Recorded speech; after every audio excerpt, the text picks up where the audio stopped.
Estimados compatriotas, estimadas camaradas, reciban ustedes nuestro cordial saludo solidario, bolivariano, revolucionario, un saludo cargado de mucha fe y esperanza en seguir construyendo la patria grande, la patria hermosa, la patria que nos heredó el comandante Chávez y que hoy nos corresponde a sus hijos e hijas defenderla de la amenaza del imperio, del ataque de la burguesía en función de así poder cumplir con el plan de la patria. En este sentido, nosotros queremos conversar con todos ustedes en torno a una situación que se viene presentando en los 2 últimos años, un ataque incesante de la derecha económica venezolana nacional e internacional, una guerra contra el pueblo, que es la guerra económica. En la siguiente lámina vamos a dibujar cómo se expresa, cómo se caracteriza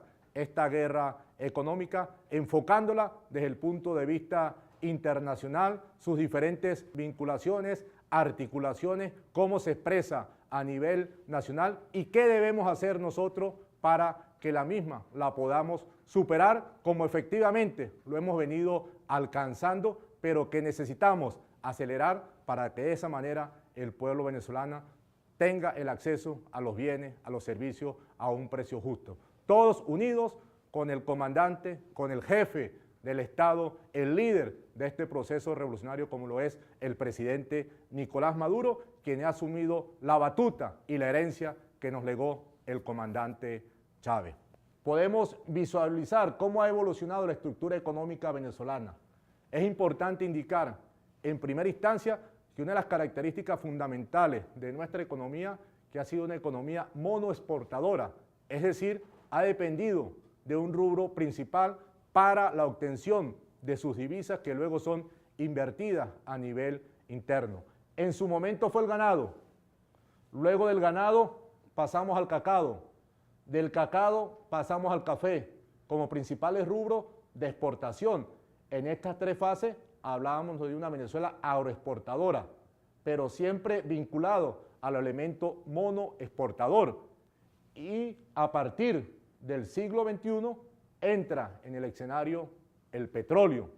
A partir del año 1925, el petróleo sustituye al café como principal rubro de exportación y de generación de divisas para la economía nacional. A partir de ese momento se dibuja una nueva base económica que genera distintos cambios. Uno de los principales y característicos fue movimientos migratorios, conocidos como el éxodo rural, donde la población asociada a todas estas actividades migran hacia las ciudades, migran hacia los campos petroleros, generándose una nueva composición geográfica, generándose una nueva composición socioeconómica. Pasa a ser el petróleo nuestra principal actividad de exportación que se asocia a una economía rentista donde sectores económicos asociados, ligados al poder económico o al poder político que en su momento llevaba adelante las riendas de los gobiernos nacionales, van incrementando su riqueza de manera paulatina y van generando una ramificación en todos los sectores de la economía nacional. Es la lucha por la apropiación de la renta petrolera y surge lo que nosotros hoy conocemos como esa burguesía parasitaria que le ha robado a la mayor parte del pueblo venezolano la renta petrolera por distintos mecanismos. La lámina que vamos a ver a continuación nos permite esbozar cuál es la realidad, el escenario petrolero en nuestra economía y los principales logros que nosotros hemos obtenido con los años de revolución bolivariana. Aquí nosotros tenemos que señalar desde el punto de vista fiscal, incrementamos la regalía del 1% al 33%, incrementamos la tasa del impuesto sobre la renta de un 30% a un 50%, pero algo muy importante y fundamental fue la recuperación de la faja petrolífera del Orinoco, esa faja que la democracia de la Cuarta República representativa, así como la PDVSA democrática, la PDVSA que impulsó el golpe de Estado y el paro petrolero, habían señalado que era bitumen, lo que nosotros teníamos en esa faja, no era petróleo.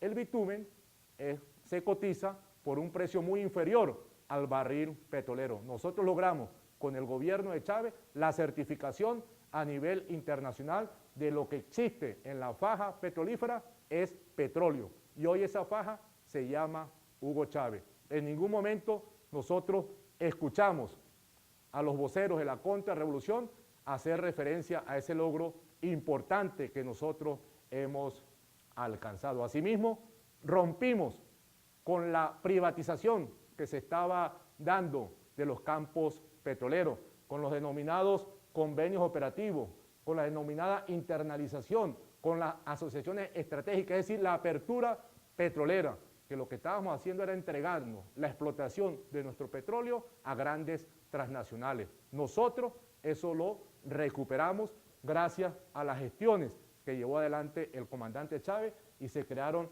las empresas mixtas donde el Estado venezolano, por regla y por normativa, tiene más del 50% de las acciones. Esta lámina también nosotros apreciar el nivel de reservas probadas que existe en nuestra geografía. Son casi 300.000 millones de barriles que están probados que existe en nuestro subsuelo a una determinada tasa de recobro. Esa tasa de recobro es la recuperación que podemos hacer sobre el mismo. De allí, tanta injerencia que nosotros podemos apreciar en gobiernos extranjeros y todo este ataque sistemático en contra de la revolución para apropiarse de estas reservas. La lámina con la cual nosotros vamos a darle continuación a esta exposición hace referencia a lo que nosotros hemos denominado la guerra no convencional. Aquí es importante destacar lo siguiente. En nuestros 15 años de revolución bolivariana vemos ataques incesantes desde diferentes latitudes a nivel internacional, desde diferentes áreas. Y podemos ver que esta guerra convencional tiene 4 objetivos fundamentales. En primera instancia, la apropiación de la renta y reservas petroleras. En segundo término, la destrucción del proceso revolucionario. En tercer lugar, la restitución del sistema en vías de superación. Y en cuarto término, la irrupción del proceso libertario que hemos venido impulsando en toda nuestra América. Recordemos que cuando llegó la revolución bolivariana, solamente nos acompañaba con un país, con un gobierno humanista, con un gobierno orientado a reivindicar la condición social de la mayor parte de su población, Cuba. Eso fue en el año 98. Hoy con mucho orgullo nos preguntamos quién no está con la revolución bolivariana, o mejor dicho, quiénes no están con estos procesos libertarios. Ha sido importante el crecimiento después de Venezuela, como todos nosotros sabemos, vino Brasil, vino Argentina, vino Uruguay, vino Bolivia, vino Ecuador, inclusive recuperamos Nicaragua, nos fuimos hacia Honduras, Paraguay. Hoy existe todo un proceso dinámico importante. Ahora, esta guerra no convencional no es la guerra tradicional o esas guerras frías que nosotros podemos apreciar, que es el ingreso de los marines norteamericanos, que es el ingreso de los tanques. Por ahora no ha llegado a ese escenario, gracias a acciones que nosotros hemos tomado. Pero sí existe esta guerra convencional, la cual tiene distintas dimensiones: la política, la no constitucional, la psicológica, la internacional, la económica, la mediática, la de la ilegitimidad. Aquí es importante señalar que estas dimensiones se combinan, se articulan cada una de ellas. Vamos a ver rápidamente la dimensión política. Y en la dimensión política nosotros podemos señalar y manifestar la condición de doble banda, como muy bien lo definió el presidente Nicolás Maduro, que ha mantenido la oposición venezolana. Por un lado, supuestamente acata toda la normativa democrática, pero por el otro anda siempre tomando atajos o salidas no constitucionales.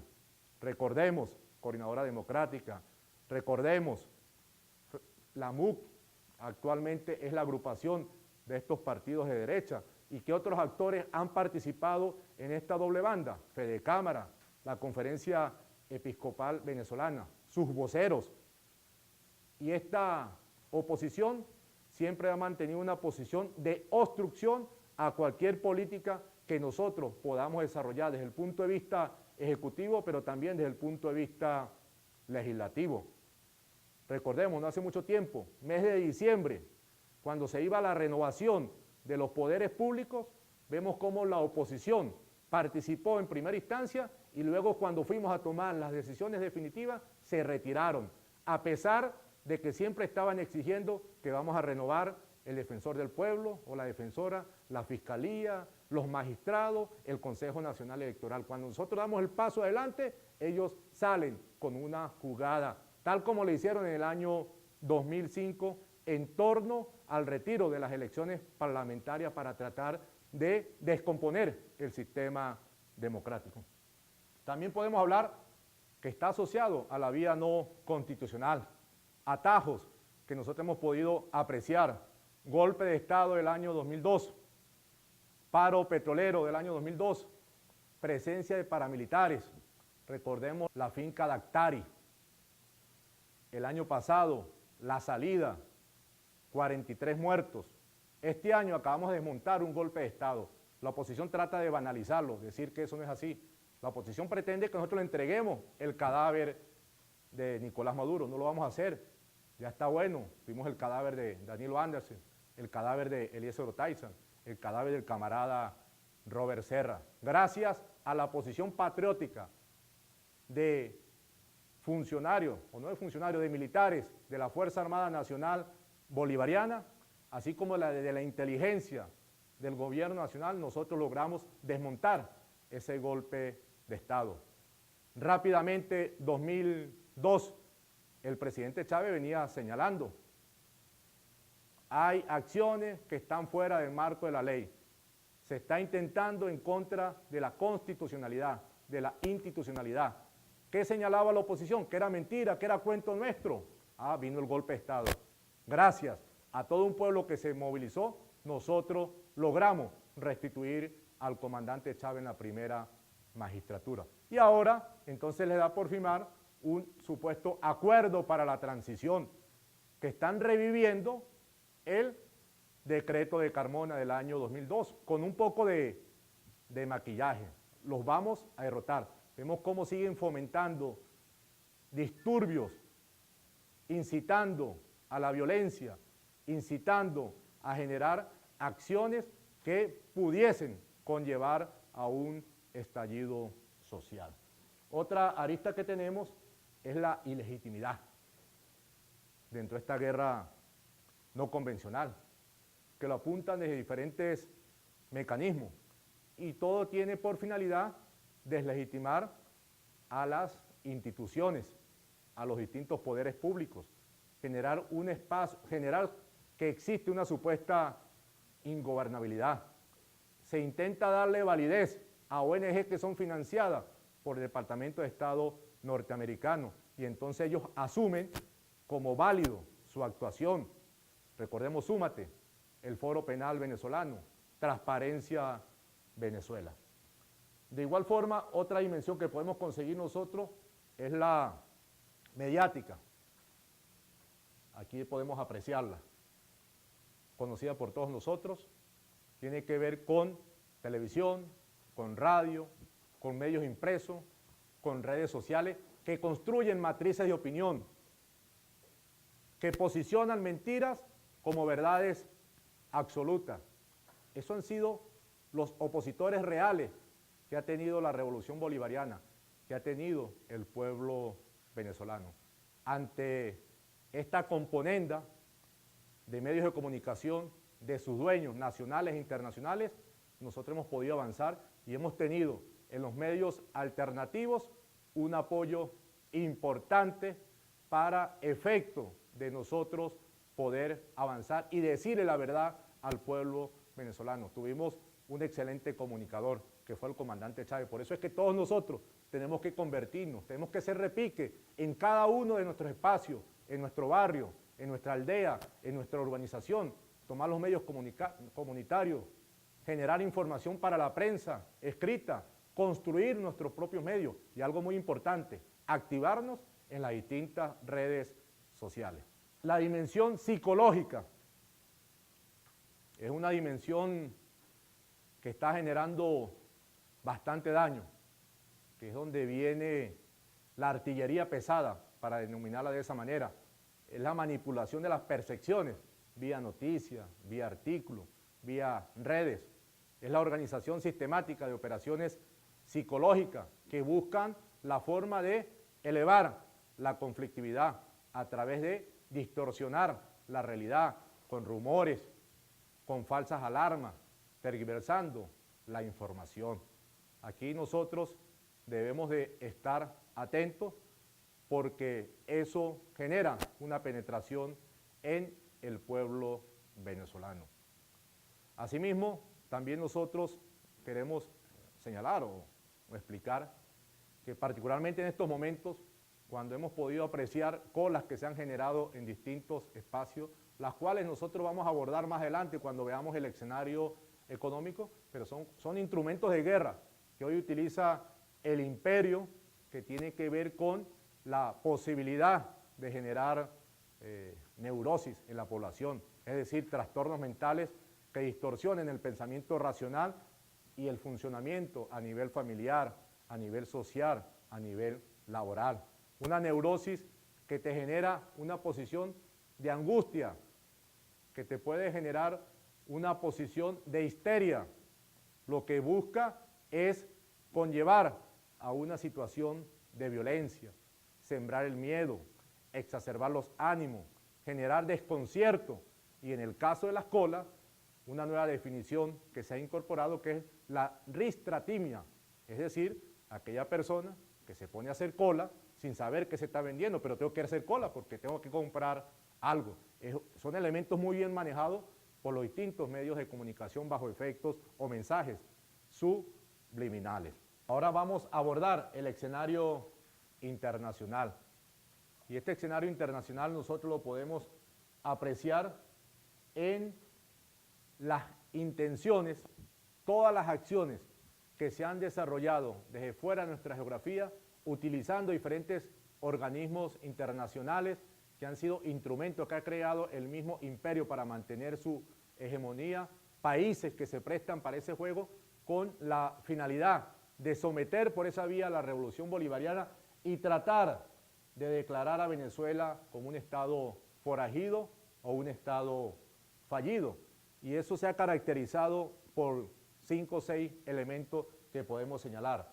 Narcotráfico, hemos podido ver cómo de manera reiterativa se quiere asociar a funcionarios de alto nivel venezolanos con estas actividades. El último fue el camarada Diosdado Cabello. Todos sabemos el peso importante, la alta jerarquía dentro del poder legislativo que tiene este compatriota y es tratar de generar esos elementos y podemos colocar ejemplos de años anteriores donde siempre se ha tratado de asociar y particularmente esta derecha que odia a las Fuerzas Armadas ha tratado de vincular generales, coroneles, mayores con este tráfico ilícito. Imagínense, han utilizado